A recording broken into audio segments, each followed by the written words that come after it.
There's another Weatherman story for you today, Dave. All right. And almost got to this yesterday, but did not. And see if you think this was the right thing to do, or was it something that was like a little over the line? A weatherman from Washington, D.C., WRC Television, was on the air last week, and there was tornadoes in the area. Right. Of course, you've been around long enough to have seen this. You've covered quite a few tornadoes yourself. You say that and lightning, they're like the most dangerous things, right?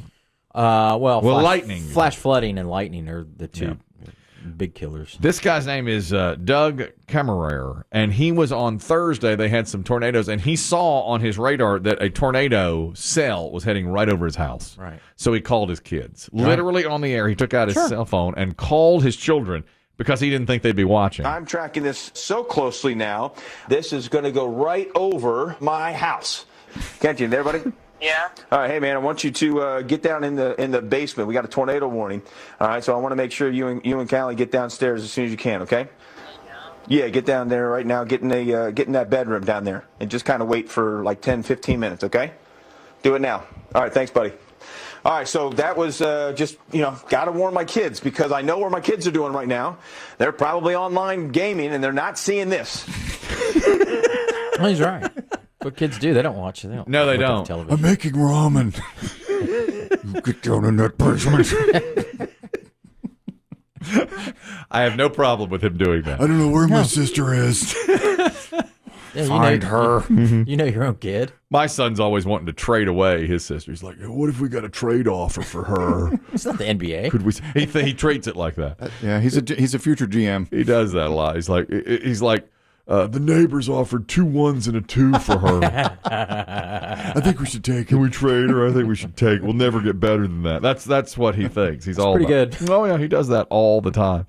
No, but I thought that I've never seen anybody do something like that before. But I'll ask you this. I feel like that if you are online gaming these days, it's so good that a warning will come on your screen, don't you think? I mean, it comes through when I'm watching Netflix. Yeah, but not if you're on a computer, right? I don't know if you're online. I don't gaming, play video games. But if it comes, I mean, it's through the internet. So so is Netflix. I don't know the technicalities of doing that, of the internet and working it locally. I mean, if you're half a state over, you don't want to see that kind of stuff. That's when people start. Yeah. Well, I know that, but bitching, I mean, you do have this. You got your phone that sits there and it beeps. Yes. It beeps. I mean, it'll wake you up in the middle of the night if you have it set. Yes. The way it's supposed to be set. Right. Which is pick up all the weather alarms when it's supposed to be. People turn that stuff off. Oh, I know. And at that point, I know. But I've seen it come through when I'm streaming something through HBO Max. I will see a warning come up there. I wonder if a game is like a closed system. Maybe. I don't know. But he says he's online gaming. So I've never seen it on a pay service. I've never seen it come on. Well, you may be right. I could be making that up. It never happens here on our work computers. No. I could be making that up. I could be completely wrong. He's in a fog. I know you're foggy. I had fever dreams last night. But, on our computers on the bottom, it says 57 degrees and sunny. So wouldn't you think if there was a tornado warning, it would tell you? It is aware. It could tell you what it is. I'm just thinking if about the settings are on for that. Each computer's different. But wouldn't you think they'd come preset like that? And we haven't changed ours. You'd think. I've been here during warnings and never seen it. Exactly. It never happens on the computers. No, it doesn't. But I guess what I'm saying is it really should. I mean, it tells you what it is right now. It should tell you if a tornado's on the way. You'll ask Drew to disable it. Yeah, you would. You'd ask me to disable it the first time. This is 2 counties over. I don't want to see this. Turn it off. No, but I understand what you're saying, but it should come preset like that, and I haven't asked anybody to disable it, so I wonder why. That's my question. I don't think it comes preset. I think it has to be added on as a feature. Yeah, an app or a whatever, a bug or whatever it's called. Yes, I suppose, but you understand that it gives me the weather. It should tell me if a tornado is near. The government does as much as they can to keep you informed and warned. Sometimes people just this guy don't think about that. I'll tell you, my wife and I have been watch the CBS Evening News sometimes, and the guy. All right. This was unfortunately a foolish take for my wife. There was their weather graphic, I guess, is so good. The guy was like saying there's going to be bad weather tonight in Houston. So he's standing there on the floor and he's got like lightning popping behind him and rain and everything. Well, it's all virtual? Yeah, it's virtual. It's video. It's virtual. Right. And my wife said, my God, he needs to get down. What's he doing outside? I said, no, they're doing future weather. That's not real. That's what it's going to be like tonight in Houston. And she goes, look at him. He's right up there. He's up to his knees in floodwaters. Get the kids. I said, no, he's standing on the floor in New York. There was a big, or wherever, Washington. There's a big twister right behind him. And she goes, for the humanity. Won't someone save him? Did she notice his hair was perfect? I said, I don't think. He doesn't even have an umbrella.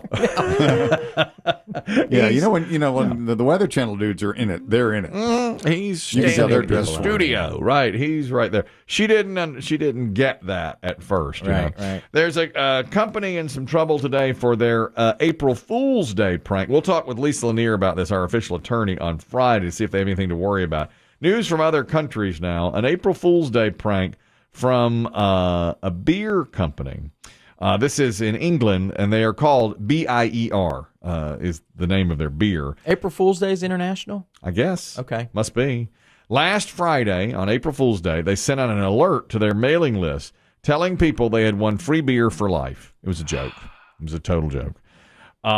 They even had a link. If you wanted to click the link and follow the instructions, it unwittingly signed you up for a real subscription that cost $30 a month. So people thought they were getting free beer, and this link led them to something that was $30 a month. The first month is free. So they thought they got around it by having the first month be free. But people are outraged because now they got to go back in and change it and everything and try to get out of it. They don't want to spend $30 a month, of course. And the promo code was April Fools spelled backwards. So they kind of thought people got it and put in April Fools backwards. But many people have filed complaints now saying, I want my free beer for life. That's what you promised me. And I clicked a link and I want it. So their joke not only didn't go over well, but now some people are saying they may owe these people free beer for life. I mean, they promised it, and you clicked on it and you signed up, and it did say. Somewhere in the verbiage, there's nothing that gets the company out of it. Well, it says they're facing legal action. So I don't know have they written it up well enough. We have to get Lisa. Is there a little click that says I understand the policies and procedures and read them? Mm-hmm. Then you hit the little green mark after not reading it. And also, I agree. The people were upset that there was no easy way to cancel the subscription. You had to go back in there and click more. There's never an easy way to do that. There's nothing illegal about that part.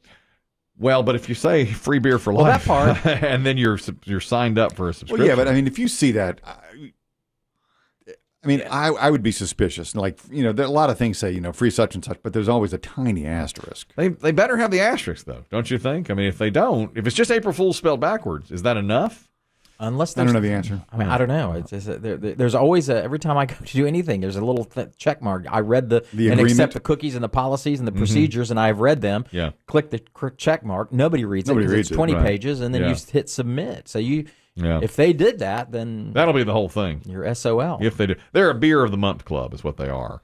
And so that I can appreciate. So when they say, I know that. So they say free beer for life. So the spelling of the promo code was SLOOFLIRPA, which I think is pretty clever. Yeah, a little bit, but I don't know. Almost too clever. Yeah, I mean, if it had been April or Fools, then people might have been a little more wary. But even still, if you say, like, I remember, didn't somebody get away? Maybe a radio station did this. They said they were giving away free Toyotas. And it turned out to be little Yodas. Or you win a free car, and it turned out to be a toy car. And you can get away with that, But radio stations dabbled in that for a long time. We kind of skirt around that. This is Dave. I thought of you immediately because I know you love things like this. Yeah. There's a thread going around online now about American foods that people from foreign countries, especially Europe, come over here, get hooked on, and then crave when they go back home. But can't find. But have trouble finding, yes. I know one of the things when I see stuff because I go on YouTube and get down these rabbit holes. Is the In-N-Out burgers. Yes, that's on there. Is it? Yeah. They always go. When they go to the West Coast. Whether they're from Europe or Asia. I mean, they go to In-N-Out and they say just as they have to try it, whether it's good or not. The fast food on there was In-N-Out burger, Chick-fil-A, and American barbecue. Yeah. And barbecue could be a lot depending on where you go. Anything, right? Yeah. But that was something everybody liked. And Chick-fil-A, I guess, are they not in England? Are they not in Europe? No, I don't. They're not in Europe. Well, I can't go Not there. yet. I can't go there. You can't. And I think the star from a lot of these things that I watch are the sauces. The Polynesian and the what's the other? The Chick-fil-A sauce that they put on stuff. The foreigners love it. There's another sauce. Good. Foreigners love it. They really do. Maple syrup. To put on your pancakes. They like in America and Canada the maple syrup that we have, and you can't get it or not well enough in Europe. But number one was Chinese food made American style. They call it American style Chinese food, which is our, what we go and order. Considered Chinese food. Yeah, I thought that was just kind of a worldwide thing. You could get that just about any place. I guess not. Are there any particular dishes? Soups? Noodles? It was the General Tso's. General Tso was the number one that people really liked. That's the go-to for us. Or the sesame, which is kind of the same thing. I think it's General Tso's with sesame seeds on it. Isn't that the same? Exact same thing. Isn't that what it is? I can't tell the difference. I mean, except for the sesame seeds. That's right. Yeah. But I get it. I mean, when we go, I get it. The sweet and sour chicken's good. It's just chicken nuggets. With the sweet and sour sauce. With the sauce if you want to add it. Man, we make good Chinese. We've Say done what you want, China. We have done Chinese. We do it right. That we have improved upon what they have done. Mozzarella sticks with sauce for dipping, with marinara sauce. They can be good. Depends on where you go. Oh, agreed. I remember the first time I had mozzarella stick. I was in my 20s. I mean, they didn't have them when I was a kid. No. And I thought, this is the food of the gods. Yeah. It changed the Dipping world. in marinara sauce. It's like, this is the best appetizer ever. Olive Garden used to have a real special. And how many how many would you have when you Listen, this was different though. These just came off the truck. Wait, you don't know. Have you had the Olive Garden? I don't think they do them. Probably. I don't think they do them this way anymore, but it was totally different than anywhere you'd get them anywhere else. It had like a little meat inside or something. It had like a little that ain't meat. It had something, and it had a sauce, a dipping sauce. And I told my friend, I was like, "You got to go to Olive Garden and get these." But how many of those would you eat when you went into sitting? The sticks. I could eat 4, I think. That's like eating. Would you go at home in the refrigerator and eat 4 of those string cheese things? So funny you ask. Yesterday, I made mozzarella sticks at home in the air fryer. Homemade air fryer mozzarella sticks. Yeah. And I ate 9 or 10. And Did you put meat in them? So good. No, that I've only seen that at Olive Garden, I think. But they had, and the dipping sauce was different. It wasn't marinara. It was How would you grade it if Italian restaurant, good restaurant, mozzarella sticks are 10? How would you grade yours? Oh, my, air fryer. 7. Did the cheese melt well? Yeah, it melts well. It's pretty good. Now you got to get them just right. Did you burn your chin and your lip when it hung down? You can. Do they come pre-breaded, or you sit there breading over the? No, they're they're frozen. They're pre-breaded and frozen and very good, but they're not big enough. They're not. Is there a brand? Long enough? We're giving out free brand names today. Who cares? It's Free Brand Tuesday. It's not alliterative. That's right. But Kirkland. It's a Kirkland brand product, and it was delightful. Do you remember that sports bar we went to? That was probably, we went there together, and they had these, they called them cheese logs. Yes. Remember how good those things were? They were huge. I love those. Those were really good. That's probably one of the best cheese stick logs I've ever had. Ragazzi's used to have that. You know Ragazzi's? I remember you put them out of business. We don't. Shea does not know that. No. We're not supposed to talk about Poor that. Ragazzi's. Dr. Weinstein said never to speak of that again. We're not. You're just winding him up. You're not supposed to talk and about. his wife, the lawyer, said don't bring it up either. Do you know what happened with Ragazzi's? No clue. Good. Have you ever heard of it? Never heard of Ragazzi's, no. I was And their you won't. spokesperson. No, they're shut down. They had a thriving Italian restaurant business, and Restaurant locations were popping up everywhere. popping up. They were doing well. They were Said, growing. nothing can stop us. They said, we want you to be the face of Ragazzi's. To me. I said, I'll do it. Okay. I'm your man. So, it was going great. Some men are born to mozzarella. Some men have mozzarella thrust upon them. Now you'll need to wear this beret when we take the pictures. You're going to be Papa Ragazzi. They came to me around the holidays, and they said, we need a great holiday promotion to give back. And I said, I got it. I said, I've got it. We'll give out, we'll go on the air, and we'll say, hey, anybody that wants, if you free bucks from Ragazzi's. Ragazzi bucks? We'll just give it to you for Christmas. We're just going to give it to you for Christmas. And so we did the Ragazzi bucks, and each Ragazzi buck was worth like $20. Okay, so you got $20 in Ragazzi gift card. And they said, what should we do if somebody only orders something worth like $3 or $4? How about the change? I said, give them back cash. Oh, no. I said, people will respect that. So we were giving out $20 Ragazzi's bucks like they were going out of style. Heck yeah. Papered the town with them, they did. And everybody went to Ragazzi's and ordered a tea. And left. And with $19.75 in their pocket. And they came to me and they said, your idea is costing us thousands and thousands of dollars. I said, just wait. Volume. They'll be back. They'll be back. We had the going out of business party in February, I think. Thanks for 8 great months. Yeah. I don't know what went wrong. I don't know. They put your face on the wrecking ball. Yeah. We gave away $810 today at one location. My face was on the Ragazzi bills on the bucks. I was in. Buongiorno. Yeah.